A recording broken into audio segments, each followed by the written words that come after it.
dated 27/05/2021. Our subject is physics and our topic is work, energy, power. Today's topic is zero work and numericals. हमने positive work और negative work के बारे में हमने कुछ पढ़ा। आज हमारा जो टॉपिक है दैट इज जीरो वर्क।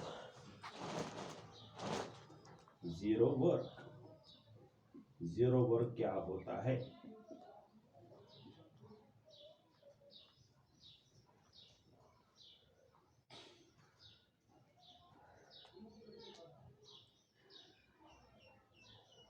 मान लीजिए यहाँ पर मेरे पास एक वाल है। इसको मैं आपको एक मिसाल से समझाने की कोशिश करूंगा। सपोज दिस इज अ वाल। यहाँ पे एक आदमी है और ये आदमी अपनी भरपूर कोशिश से यानी फुल एफर्ट्स लगाकर फोर्स अप्लाई कर रहा है इस वाल पे। इसका मतलब ये है कि वो पूरी तरह से अपना ताकत लगा रहा है, इस वाल को हिलाने की कोशिश कर रहा है। मगर चूंकि वाल जो है ये बहुत मजबूत है, वाल जो है ये बिल्कुल ही नहीं हिल रहा है। चूंकि हम जानते हैं कि जो वर्क की जो हमने डेफिनेशन पढ़ी है, work done is equal to force into displacement. यानी वर्क डन जो है ये दो चीज़ों पे ये डिपेंडेंट है। एक है फोर्स अप्लाइड एंड डिस्प्लेसमेंट।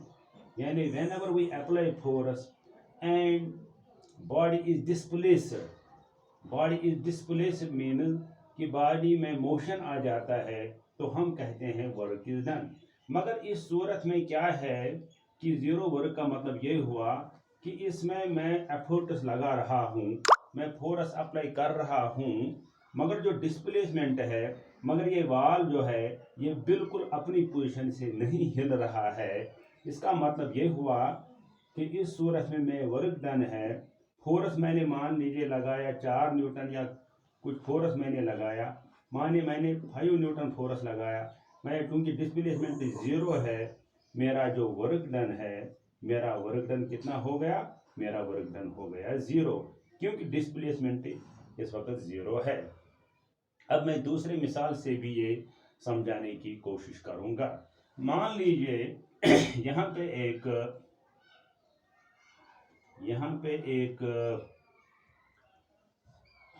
कुल्ली है और इस कुल्ली के सर पे यहाँ पे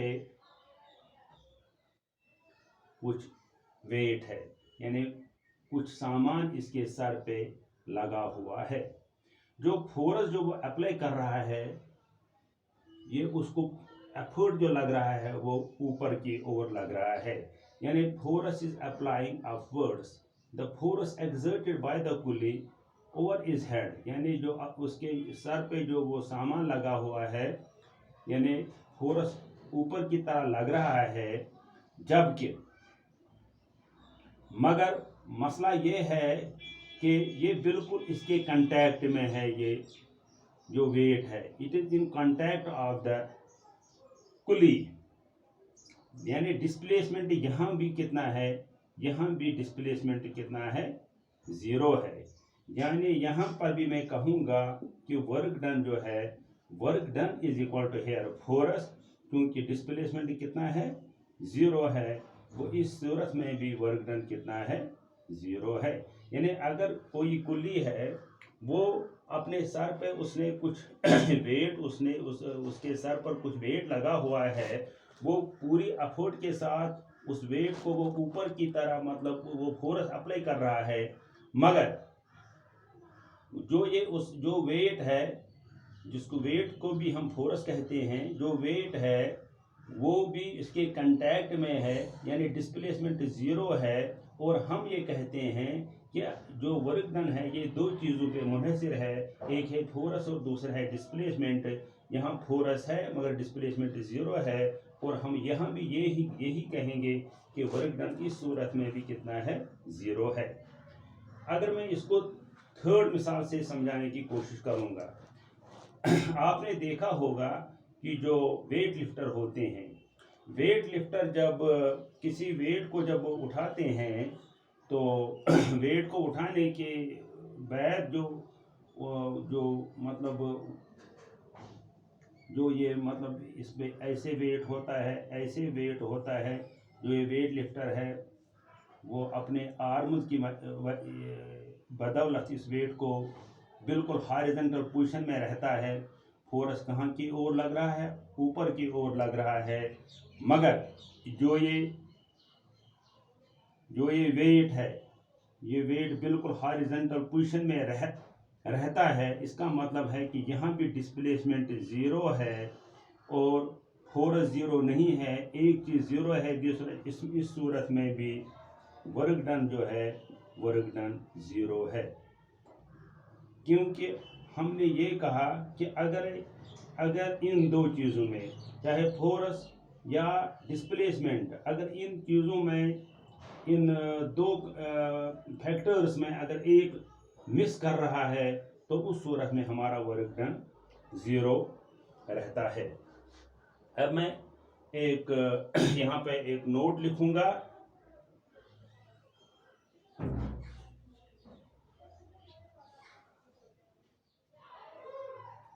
When the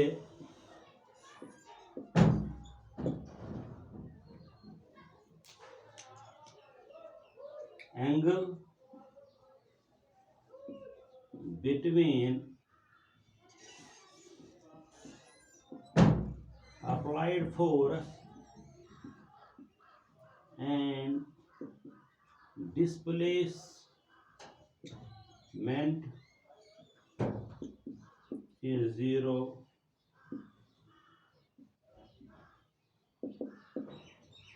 then work done in that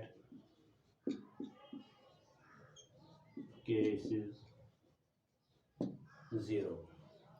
क्योंकि एक कुली क्योंकि अगर मेरे पास ये पेन है, इस पेन को मैं अगर मेरे पास ये मार्कर है, इस मार्कर को मैं बिल्कुल अपने हाथ में लिया हूँ और मैं आगे जा रहा हूँ, मगर ये मार्कर बिल्कुल मेरे बॉडी के साथ लगा है। जो फोर्स है, मैं फोर्स कहाँ की ओर अप्लाई कर रहा हूँ, ऊपर की ओर मैं फोर्स अप्लाई कर रहा हूँ, जबकि मैं आगे भी जा रहा हूँ। यानी फोर्स और डिस्प्लेसमेंट जो हैं, ये दोनों जो इनके दरमियान जो एंगल है, यानी इस तरह में एक डिस्प्लेसमेंट यहाँ की ओर है, जबकि फोर्स जो मैं अप्लाई कर रहा हूँ ये ऊपर की ओर है, और एंगल कितना है, 90 डिग्री है। तो उस सूरत में वर्क डन जो है वो ज़ीरो है। Whenever the force and displacement are at right angle to each other, that in that case work done is always equal to zero। क्योंकि यहाँ पर मैंने आपको पहले लेक्चर और दूसरे लेक्चर में भी मैंने कहा कि मेरे पास भी trigonometric ratios cos 90, cos 180, cos 0 मेरे पास मतलब वो ट्रीटमेंट भी नहीं है। मैं आपको ये थ्योरेटिकल बेसिस पर ही समझाने की कोशिश कर रहा हूँ।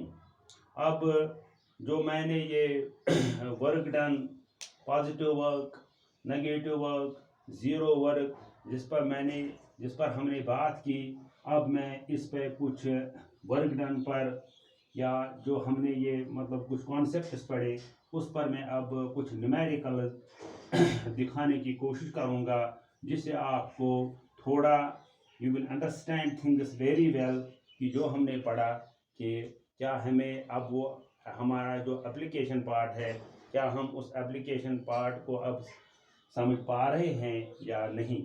मान लीजिए मेरे पास ये पहला क्वेश्चन है न्यूमेरिकल, हाउ मच पहला numerical, how much work is done by a force of 5 Newton in moving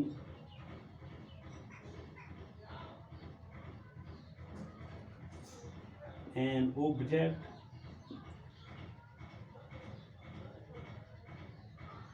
through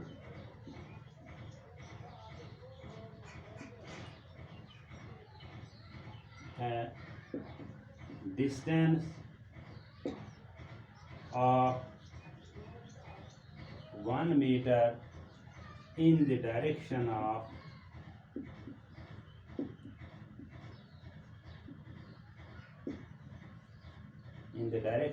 force. Solution, देखो बेटा, how much work is done by a force of 5 Newton in moving an object through a distance of 1 meter in the direction of force. मान लीजिए मेरे पास ये object है, this is object. इस object पर मैं क्या लगा रहा हूं? मैं फोर्स लगा रहा हूं। फोर्स क्योंकि क्या क्वांटिटी है? वेक्टर क्वांटिटी है। कितना फोर्स लगा रहा हूं मैं? 5 न्यूटन फोर्स में इस पे अप्लाई कर रहा हूं। और जो ये ऑब्जेक्ट है ये यहाँ से यहाँ तक कितना डिस्प्लेस हो रहा है? ये डिस्प्लेस हो रहा है 1 मीटर। मैंने कितना वर्क मैंने परफॉर्म किया? क्योंकि आपको पहले ही मैंने फार्मूला बताया कि वर्क डन जो होता है, देखिए पहले मैं ये बताऊं कि फोर्स कितना है। मेरे पास जो फोर्स है, force is equal to 5 newton. हाँ, डिस्प्लेसमेंट जो यानी फोर्स वेक्टर क्वांटिटी 5 न्यूटन है। जबकि हमने पहले ही लेक्चर में ये पढ़ा था डिस्टेंस एंड डिस्प्लेसमेंट, क्योंकि डिस्प्लेसमेंट जो है यानी इसको हम ऐसे डिनोट करते हैं, ये कितना है? डिस्प्लेसमेंट है 1 मीटर। वर्क डन का जो फार्मूला है, वर्क डन का जो फार्मूला है that is F into S, यानी फोर्स इंटू डिस्प्लेसमेंट। फोर्स कितना बेटा है? फोर्स है 5 न्यूटन। और ये कितना है? डिस्प्लेसमेंट दैट इज बेटा 1 मीटर। इट मीन्स कि हमारा जो वर्क डन आ गया है 5 1 5 और आ गया न्यूटन मीटर। और न्यूटन मीटर को आपको पहले ही पता है जो हमने पढ़ा, दैट इज जूल। गो कितना वर्क मैंने किया? The work that has been performed is 5 joule. So this problem we have solved this problem by simple applying the formula work done is equal to force into displacement। Force कितना है? 5 Newton. जब displace कितना हो गया? 1 metre. यही formula मैंने इस्तेमाल किया। Work done equal to force into displacement, that is work force is 5 newton, displacement is 1 metre, so work done is 5 joule. Now our next problem.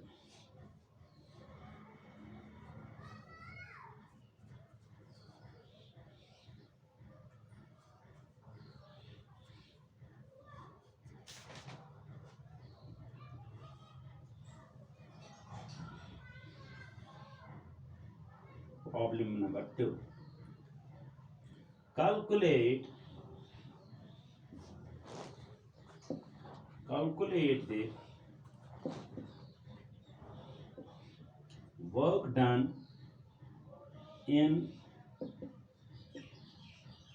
lifting a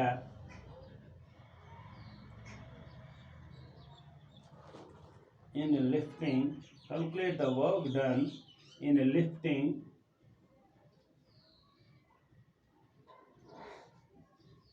400 kg of water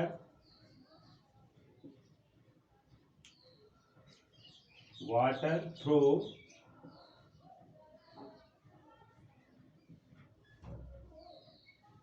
a vertical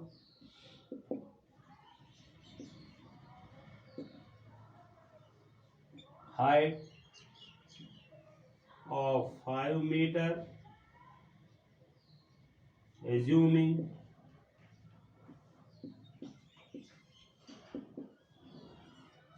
acceleration due to gravity, that is g, is equal to, that we know it is 10 meter per second square.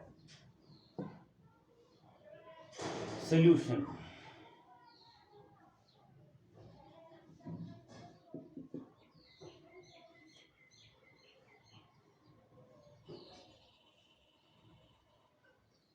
In this case, work is done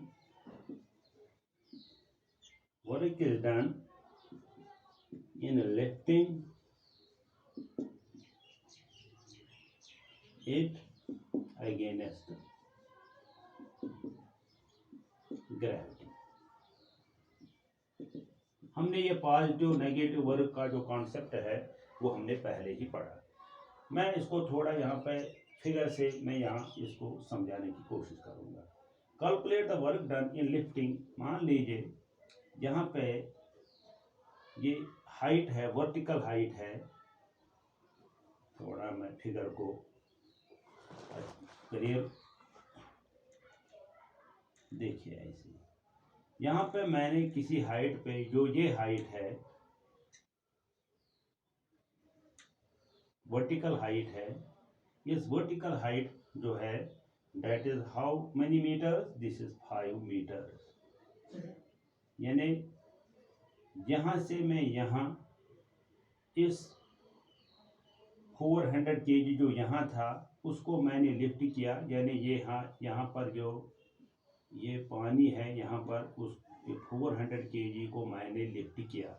यानी actually gravity का जो force है वो नीचे लग रहा है, जबकि मैंने जो मतलब इस सब जब मैंने जब फोर्स लगाया तो मैंने इस पे जो फोर्स लगाया वो मैंने उसको ऊपर लाया। कितनी हाइट पे लिया मैंने इसको? 5 मीटर हाइट पर उसको मैंने ऊपर लाया। मुझे बताना है कि मैंने कितना काम किया। कैलकुलेट द वर्क डन, यानी कितना काम मैंने किया। क्योंकि इसको भी हम बिल्कुल यही फार्मूला हम इस्तेमाल करेंगे कि यहाँ पे मेरे पास जो है जो ये 400 kg है, we will again use the formula। we use the formula। कौन सा फार्मूला हमने इस्तेमाल किया? यानी work done is equal to force into displacement. क्योंकि जब हमने न्यूटन लॉज ऑफ मोशन पढ़ा, first law, second law, third law, तो वहाँ हमने एक रिलेशन हमने डिराइव की थी कि एफ को हमने कैसे मान लिया था? हमने इसको एम ए मान लिया था। क्योंकि जब हम चीज़ को ऊपर लाते हैं या नीचे लाते हैं तो उस सूरत में हम ए को कैसे रिप्लेस करते हैं? हम लिखते हैं F is equal to M into G. यानी what is G? G is acceleration due to gravity, because whenever there is force there is acceleration, because force is associated with acceleration. यानी यहाँ पे मैं ऐसे फार्मूला को ऐसे लिखूंगा, जो एफ है, एफ को मैं कैसे लिखूंगा? एफ को मैं लिखूंगा एम इंटू जी, और जो एस डिस्प्लेसमेंट है, जो यहाँ पर जो ये हाइट है, इसको मैं एस को मैं एच लिखूंगा। This is M G and H. M कितना है? That is 400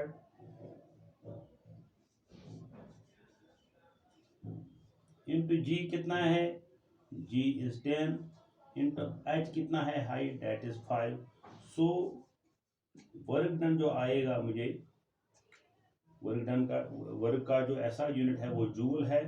I will get here 0, 1 0 0, 1 0 0, 1 4 4 into 5।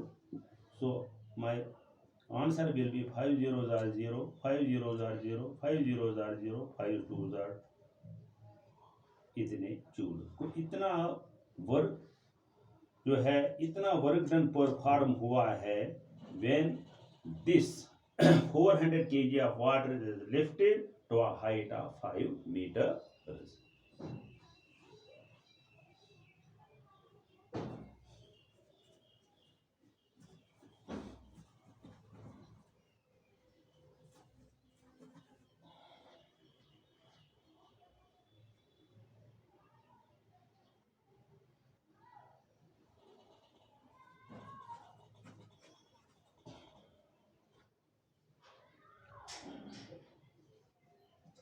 Question.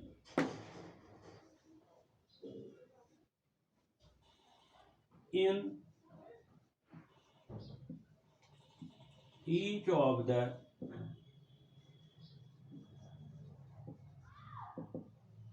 following case, a force F is acting on an object of mass m. The direction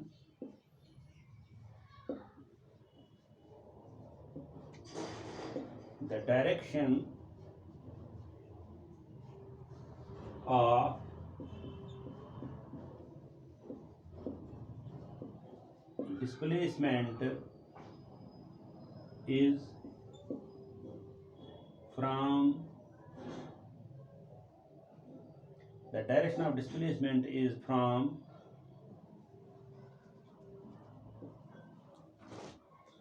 west to east, shown by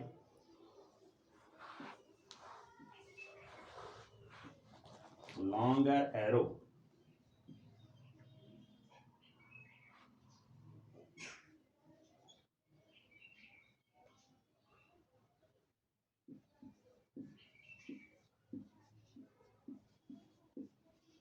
Observe the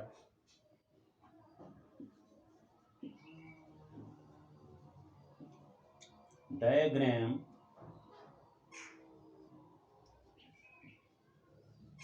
carefully and state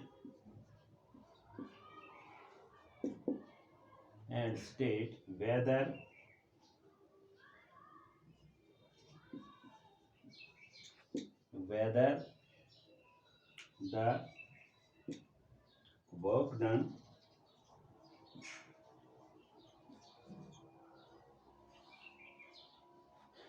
the work done by force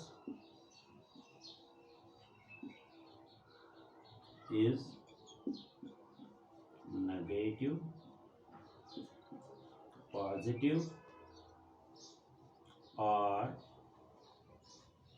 zero. यहाँ पे figure जो है वो इस तरह है. This is a block of mass m. Here the force F is acting upwards. This is long arrow. This is displacement. And again, this is the same mass. Force is here acting here like this.